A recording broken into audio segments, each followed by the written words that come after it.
Hey guys, welcome back to Coffee and a Chat. I'm going to show you something. It's going to show it to you backwards though. So, I don't like that, but see this coffee mug? And it's a big one. What is it, 15 ounce or something? But it says Coffee and a Chat, and I love this, Power by Prayer. You jealous? Yeah, you ought to be. I just got to do this and not spill the coffee. Don't be jealous. But Gail, my head cheerleader, surprised Marvin and I today with a set of coffee mugs that she got for us, some Coffee and a Chat. So I thought that was so cool. So yeah, now I got my Coffee and a Chat mugs. So anyway, thank you, Gail. I did get her tiara. And if you watch the tiara video, then you'll understand that. So she was able to get her tiara. Oh, you guys, it's more than a tiara. It is so gorgeous. It's like a real honest to goodness crown. But, and she looks beautiful in it. I took a picture, but I don't have her permission to share that picture. And even if I did, I don't know how to do that yet. I'm still learning. Not high tech here. My brother lives 3,000 miles away who helps me with this stuff, because even when he tries to show me stuff, we do Zoom chats or something, and he tries to teach me something, I'm probably like one of the biggest frustrations he has to deal with. I'm sure when he gets off those, he's like, oh my word. Yeah, I don't know. But anyway, very happy with my, even if it's just holding the warm cup of coffee, because weather's changing. But anyway, thank you, Gail. And today I want to share with you, as I'm cleaning things out and rearranging stuff and downsizing and all the things that I should have done years ago, but I'm finally getting to, I'm finding some really cool things that I wrote a long time ago. And so it's helping bring back some memories and all. And so I found this thing that I had wrote for a newsletter or something years ago.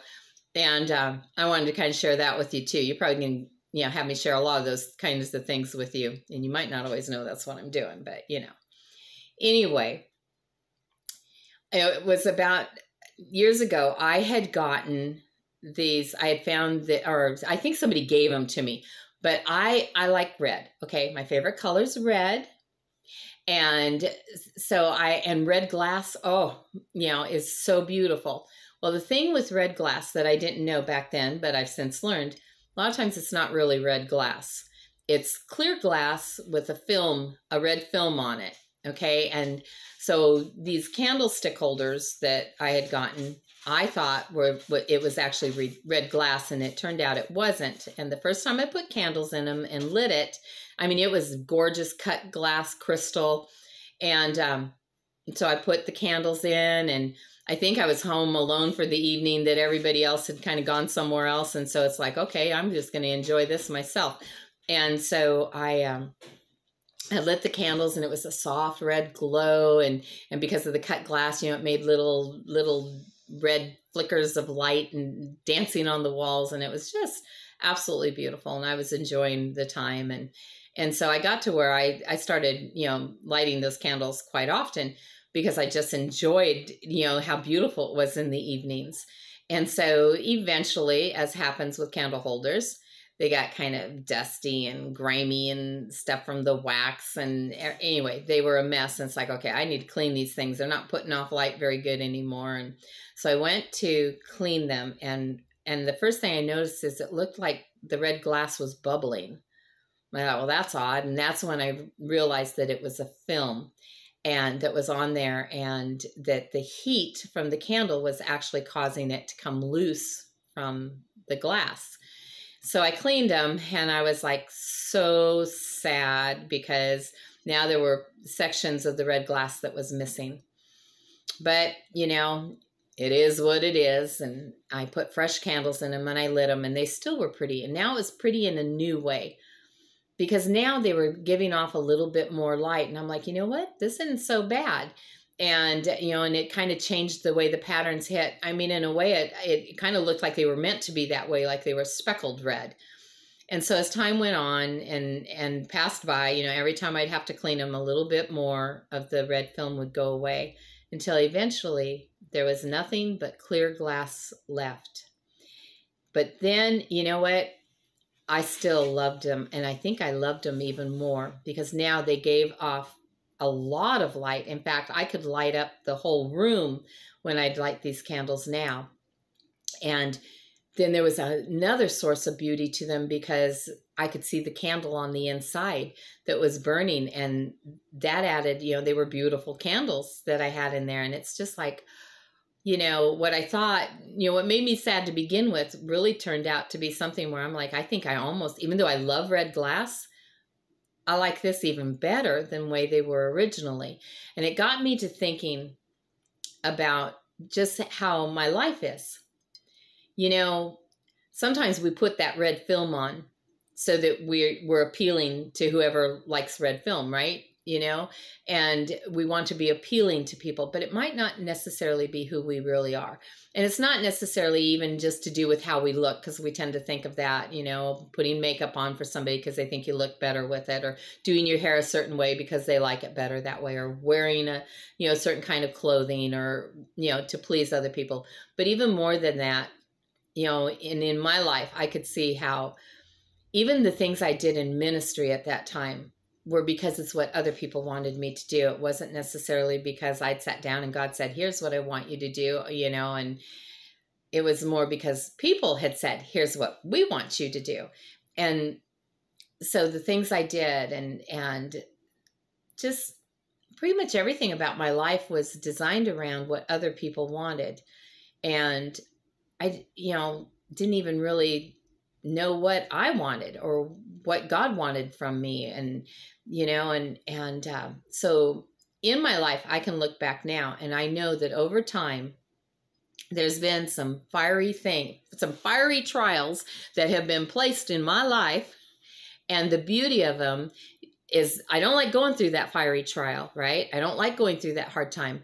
But when it applies that pressure of that heat, it has always worked to kind of peel some of this stuff that wasn't real in my life off, until more and more I became more and more transparent and more authentically who God created me to be.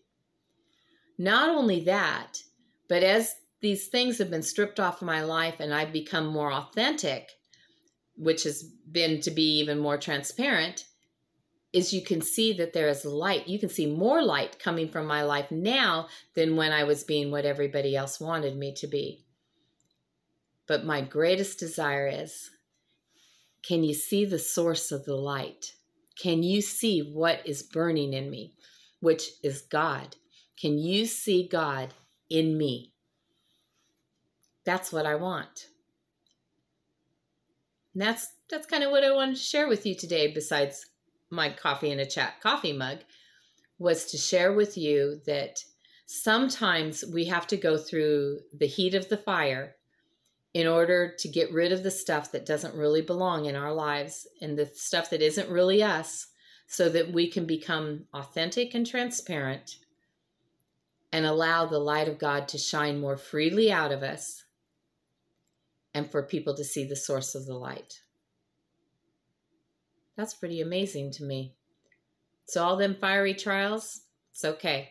And when another one pops up, because it seems like there's always just a little bit more that needs to be burnt away, it's okay. So if you're going through a fiery trial right now, I'm sure you don't like it. I'm sure you don't like the hardship. But if it's going to help you become, and that's what, you know, as a follower of Christ, that's what it's going to do. As you go through this, it's going to help you be more authentic for who God created you to be. And it's going to make you more transparent for people to see Christ in you. So even though the process may not be a pleasure, okay, and it may be the, oh no, like I first thought when the red started coming off that glass, but the end result is going to be a, oh yeah. And you're going to be a better version of you, and you're going to feel better about things in life. You're going to navigate things in a much wiser, much stronger way. All right? So hang on to that. If you're a follower of Christ, there's always hope. You've got hope in Jesus Christ. All right. I love you guys. And every one of you that's asked me to pray for you, I'm praying for you. Power by prayer, like that. All right. So if you have not subscribed and you at all enjoy anything that you're seeing on this channel, I would love for you to subscribe and hit that notification so that you always know when, because every day a new video comes up and you'll know when it comes up. And then hit that like button, leave me comments. My email's in the description if you want to say something to me that you don't want the whole world to see. And what else? Oh yeah, I'll talk to you later. Bye. Have a great day.